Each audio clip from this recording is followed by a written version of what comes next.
Yo, what's going on, guys? It's your boy. Welcome back to my mini movie review. Today I'm going to be reviewing the movie Glass Onion, a Knives Out story. I accidentally said trilogy. I don't know if it's a trilogy. I'm pretty sure they're planning on making two more movies, which would actually technically make it not a trilogy. But still, today I'm going to be doing a little movie review on the movie Glass Onion. I know it's been out for quite a bit, and a lot of people have already seen it. I finally got around to doing it this weekend. It was a very good movie. It was very enjoyable. There was a lot of comedic aspects of it that were a lot better, in my opinion, than the Knives Out comedic aspects. A Knives Out was a very serious movie. Whenever it had jokes and stuff in it, it was very lighthearted. It was very quick, very simple. It wasn't like a super humorous movie, whereas this one I feel like they do with the humor a lot better. Helen's character was really, really good in this movie. Duke was pretty good in this movie. There's a lot of different aspects that introduce comedy into the story without it being a big thing, like taking away from the seriousness of the aspect.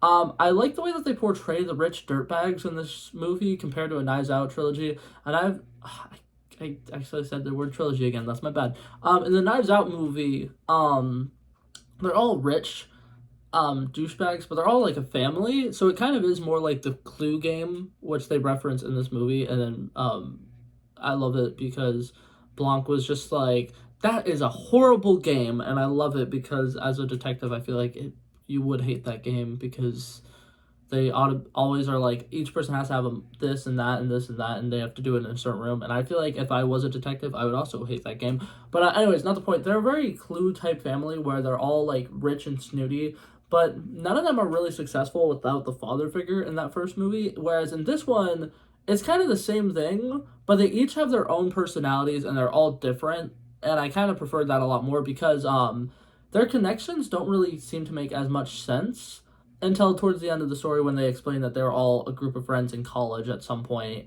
and not in college, but like in their later adult years, and they were all very relatively unsuccessful.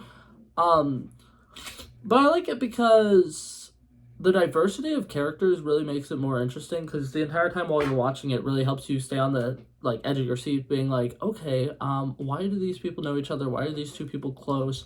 What are their connections? And then obviously they make the joke about the golden tit and how Braun, oh fuck.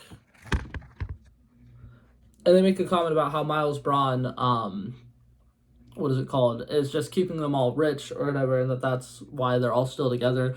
And it kind of makes sense, and I kind of appreciate the fact that they didn't immediately go out and just say that that's why they're all friends, is because they're all just scavengers for money and they need him to stay afloat in whatever business they're in. Catherine Hahn as a political character was actually really good. I kind of appreciated the fact that they had a political person in this because political people have a lot of scandalous things going on in life sometimes. And I like the way that they portrayed that without it necessarily being like she herself is a terrible person, because you could tell her character she's a good person, but she just happens to be involved in things that aren't great. I like the way that they had a social media influencer who doesn't understand simple things, because that was once again added to the humor of it. It didn't take away from the seriousness of it at all. Birdie was a great character. I loved it. Whiskey and Duke was great. One thing that they did in this movie that I actually really, really loved, a trope that I hate in movies and TV shows, is when there's a blatantly obvious miscommunication, and every single time you see it, it's just like, if they just talked for an extra like 10 seconds, it would have been worked out. But the scene after they do the big reveal that what is it called? Andy is actually dead, and it's her sister Helen who's there on the ship or whatever. And Mel Blanc tells her, "Hey, you need to go and destroy people's rooms, whatever." Looking for the card. What is it called?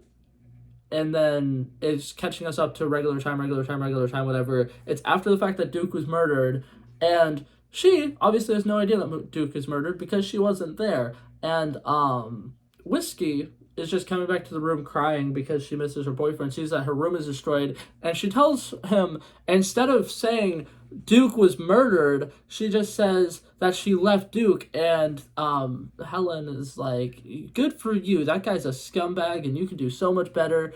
And she says that he deserves what he got. And I think it was really great because the way that they wrote that scene was actually really well, and it seems like a conversation two people would have, like one girl trying to be extra supportive to the other girl, being like, yes, girl, pop off, girl boss queen, you did it, I'm so proud of you, for dumping his ass, and then realizing, oh shit, that's not what they meant. Overall, I think the story was really, really good. I still kind of hate the ending because I was really expecting after the napkin was burnt that was like the big reveal was that Edward Norton's character burned the napkin. That was the only piece of evidence that they had. I was really expecting Blanc to at some point pull out some like audio recorder that he like recorded a confession or something from the character, because Mel Blanc does a really, really great job of being like, okay, this is the guy who committed a murder. Here's why he did it. Here's this other reason why he did it. Here's this other thing that he did it. And then he doesn't have any evidence aside from that one napkin. I feel like that was kind of poor on him. He's the world's best detective, and I feel like he should have been audio recording certain things. He should have been trying to get a confession out of him, because there were multiple times when he was alone with that guy, and he definitely could have gotten a confession out of him. And I feel like the fact that that did not happen kind of killed that for me a little bit. I feel like his character just kind of fell short a little bit, and since he's going to be the one who's helming all the Knives Out trilogy films, whatever, I kind of want him to be the one who solves the case. I want him to be the reason why the case gets fixed or whatever. And it's like he was in a sense, but like world's greatest detective, I feel like he should have had a backup for in case something happened to the napkin, because something already happened to the napkin, and that's why she didn't win the case in the first place. But that's okay. That is what it is. That was really the only like plot point that really, really bothered me. Because at the end of the movie, whenever Helen's character just starts slamming things to the ground the entire time I'm watching it, and I'm like, this isn't solving anything. And I was waiting for the big reveal of what the hell it's doing, and all it really did was, she wanted to destroy a bunch of his shit. And it worked, but it was like, it felt kind of out of place. And it seemed like she had the moral high ground, and then she lost the moral high ground. And I kind of don't really know what they were going for with that. But overall, I think it was a very solid movie. I give it a solid 90 out of 100. I did not think this was as good as the first one. I think that there was a lot of aspects that were really good about it, but I feel like the way that they solved the first one was a lot better. All the clues and stuff in the first one was a lot better. Whereas this one, it was painfully obvious who it was, and obviously for it being called The Glass Onion, that was the point. But there were a couple other things here and there that I was kind of like, that's kind of stupid. They should have done better. They should have fixed that a little bit. But it was a good movie. Overall, thought it was relatively good. I just don't think it was super high up on my rankings. But that being said, that's it for this video, guys. Hopefully you guys enjoyed it, and I'll see you guys in the next one. Peace out.